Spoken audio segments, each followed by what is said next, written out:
கூரை ஏறி கோழி பிடிக்க முடியாதவன் வானம் ஏறி விண்ணகம் போக ஆசைப்பட்டானாம் என்று சொல்லுவார்கள் தமிழில்.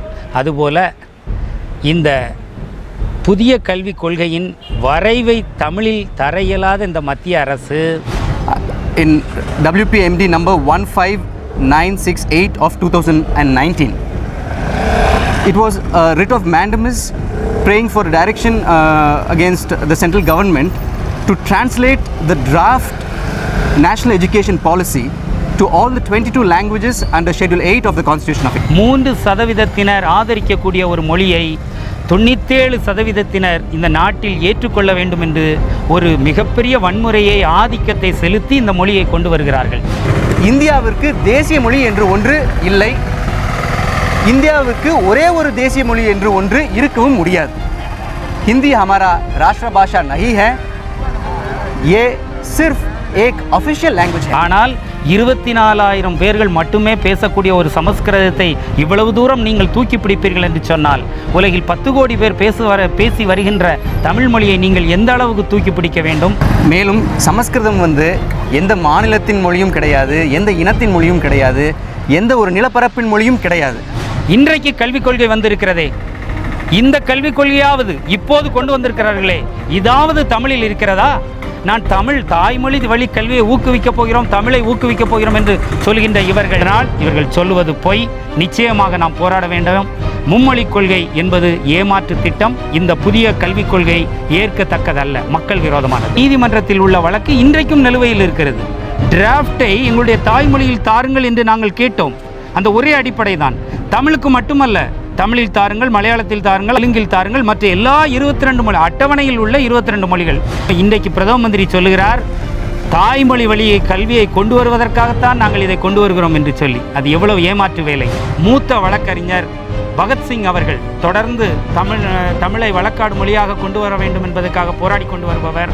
அவருடைய பெயரில் ஒரு பொதுநல வழக்கை இந்த நீதிமன்றத்தில் தாக்கல் செய்தோம்.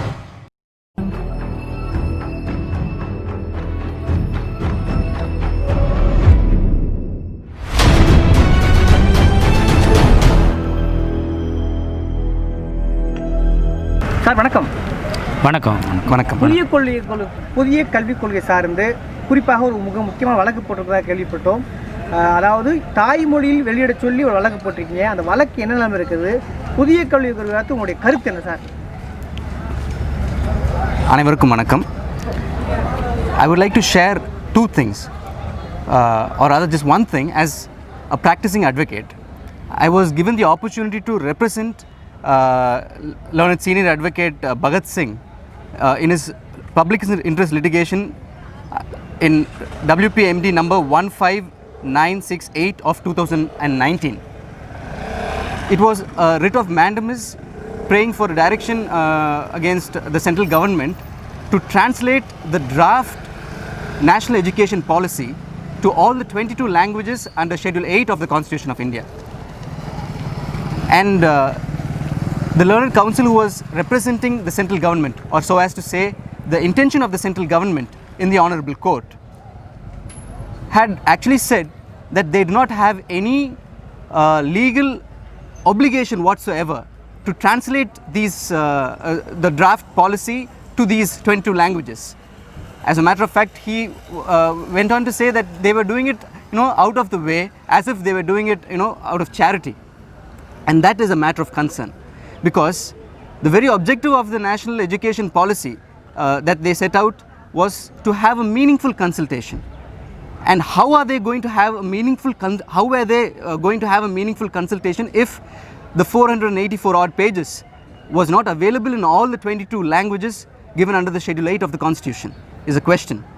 And this case is still pending before this Honorable High Court, and we are clueless as to how even the policy itself has rolled out. The biggest question is, a government which does not have the intention to translate 500 pages in all the 22 languages, how is this government going to provide for the infrastructure and the teachers to implement the third optional language that they want us to believe? it is a shallow promise and it is a humbug. நண்பர் தெளிவாக கூறியது போல எங்களுடைய கருத்து என்னவென்றால் இந்த வழக்கை நாங்கள் தொடர்ந்திருக்கிறோம். இன்றைக்கு மத்திய அரசும் சரி நம்முடைய பிரதம மந்திரியும் சரி எல்லோரும் சொல்லிக்கொள்வது தாய்மொழி வழி கல்வியை முன்னிலைப்படுத்தப் போகிறோம், அதுதான் இந்த 3 மும்மொழி கொள்கையின் நோக்கம் என்று சொல்லி வருகிறார்கள். இது முற்றிலும் தவறு. இது நடைபெற முடியாது. இவர்கள் பொய் சொல்லுகிறார்கள், தெரிந்தே பொய் சொல்லுகிறார்கள் என்பதுதான் என்னுடைய கருத்து. இந்த தாய்மொழி இந்த மும்மொழி கொள்கையை பல்வேறு வகைகளில் எல்லோரும் எதிர்த்து கொண்டு இருக்கிறார்கள்.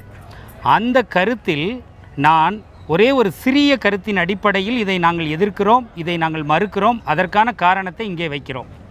ஒரு ஆண்டுகளுக்கு முன்பாக இந்த மும்மொழி வழி கல்வி, அதாவது புதிய கல்விக் கொள்கை நியூ எஜுகேஷன் பாலிசிக்கு முன்னோட்டமாக டிராஃப்ட் வெளியிட்டார்கள், வரைவை வெளியிட்டார்கள் ஒரு ஆண்டுகளுக்கு முன்னதாக. அந்த வரைவு சற்றேறக்குறைய 500 பக்கங்களில் அமைந்திருந்தது. ஒன்று ஹிந்தியில் இருந்தது, மற்றொன்று ஆங்கிலத்தில் இருந்தது. இந்த 2 மொழிகளில் மட்டுமே இருந்தது. ஆனால் அந்த வரைவு கொள்கையில் தெளிவாக சொல்லியிருந்தார்கள், இது மீனிங்ஃபுல் கன்சல்டேஷன், அதாவது எல்லோருடனும் சேர்ந்து கலந்துரையாடி இந்த வரைவை நாங்கள் நடைமுறைப்படுத்த போகிறோம் என்று சொல்லியிருந்தார்கள்.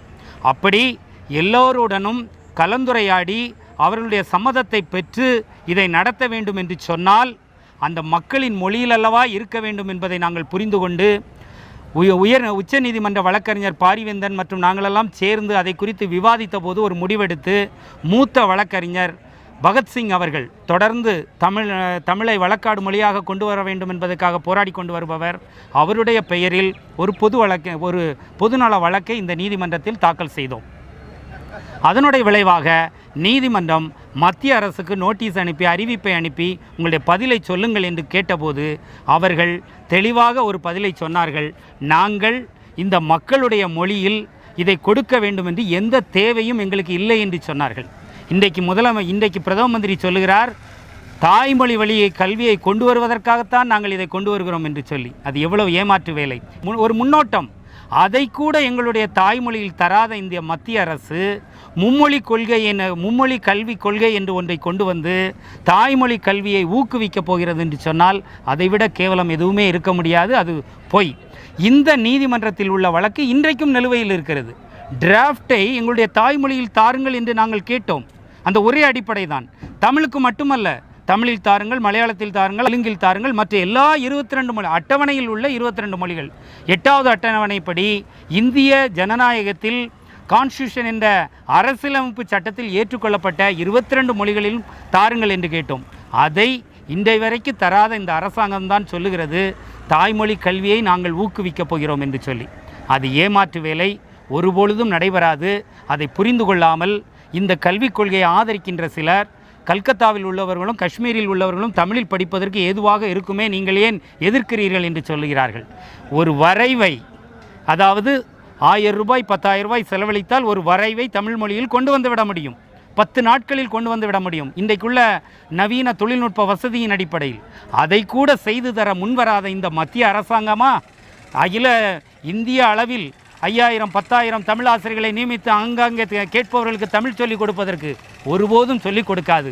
நம்முடைய தாய்மொழியாகிய தமிழை அழிப்பார்கள், நம்முடைய சகோதரர்களுடைய மொழியாகிய கன்னடத்தை அழிப்பார்கள், நம்முடைய சகோதரர்களுடைய மொழியாகிய தெலுங்கை அழிப்பார்கள், மலையாளத்தை அழிப்பார்கள், கொங்கணியை அழிப்பார்கள், ஹிந்தியையும் சமஸ்கிருதத்தை மட்டுமே வாழ வைப்பார்கள். இதுவே இவர்களுடைய நோக்கம். அதனால் இவர்கள் சொல்லுவது பொய். நிச்சயமாக நாம் போராட வேண்டும். மும்மொழி கொள்கை என்பது ஏமாற்று திட்டம். இந்த புதிய கல்விக் கொள்கை ஏற்கத்தக்கதல்ல, மக்கள் விரோதமானது. இந்த தேசிய கல்விக் கொள்கை பல்வேறு விமர்சிக்கப்பட்டவங்க கூட தாய்மொழி கல்வியை ஊக்குவிப்பதாக சொல்கிறாங்க. குறிப்பாக விருப்ப மொழியாகத்தான் மற்ற மொழியில் வைக்க மும்மொழியில் வைக்கணுன்றாங்க. இதெல்லாம் தாண்டி உங்கள் இந்த டிராஃப்ட் தமிழில் தராதுக்கான முக்கிய நோக்கம் தான் என்ன சொல்ல வரீங்க? அரசியல் தான். அதாவது அடிப்படையில் இவர்களுக்கு நோக்கம் கிடையாது. சுவிட்சர்லாந்து என்ற ஒரு நாட்டை பற்றியெல்லாம் நாம் படித்திருப்போம். அங்கு 3 இன மக்கள் 3 மொழியை பேசக்கூடியவர்கள் எவ்வித பிரச்சனையும் இல்லாமல் வாழ்ந்து கொண்டு இருக்கிறார்கள், வாழ முடியும். அதற்கு காரணம் அந்த மத்திய அரசு ஒருவரை ஏமாற்றி ஒருவருக்கு நல்லது செய்ய வேண்டும் என்று அது நினைக்கவில்லை. அவரவருடைய தாய்மொழியில் அவரவர்கள் படித்துக் கொள்ளுங்கள் என்ற ஒரு அகலமான ஒரு நல்ல ஒரு சிந்தனையோடு அவர்கள் செயல்பட்டு கொண்டிருக்கிறார்கள், நேர்மையான சிந்தனையோடு. இந்த மத்திய அரசு அப்படி அல்ல.